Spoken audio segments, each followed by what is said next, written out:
नमस्कार मित्रांनो, तर या व्हिडिओमध्ये आपण जाणून घेणार आहोत की नेमका मान्सून महाराष्ट्रात कधी सक्रिय होईल व कधी होतील शेतकऱ्यांच्या पेरण्या, याच विषयावर आपण या व्हिडिओमध्ये चर्चा करणार आहोत। व्हिडिओ शेवटपर्यंत नक्की बघा आणि व्हिडिओ आवडला तर नक्की लाईक करा। मित्रांनो, महाराष्ट्रातील मान्सूनचे आगमन यावर्षी काहीसे लांबलेले पाहायला मिळत आहे, कारण अजूनपर्यंत सुद्धा मान्सून केरळमध्ये जसा पाहिजे तसा सक्रिय झालेला नाही।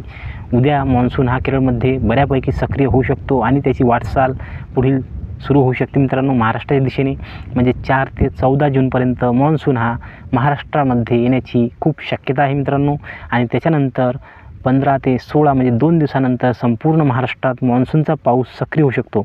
म्हणजे एकंदरीत पाहता 15 जूनपर्यंत संपूर्ण महाराष्ट्रामध्ये मान्सूनचा पाऊस हा तुम्हाला पाहायला मिळेल आणि शेतकऱ्याच्या पेरण्या ह्या 20 जून 2026 नंतर सुरू होतील। तर मित्रांनो, यावर्षी अल निनोची सुद्धा स्थिती आहे, त्यामुळे मान्सूनचा पाऊस एकंदरीत पाहता जून महिन्यामध्ये हा थोडा कमी अधिक प्रमाणात राहणार आहे, परंतु पेरण्या ह्या नक्की होतील मित्रांनो जून महिन्यामध्ये। तर धन्यवाद। व्हिडिओ आवडला तर नक्की लाईक करा आणि आपल्या सर्व शेतकरी बांधवांना शेअर करा।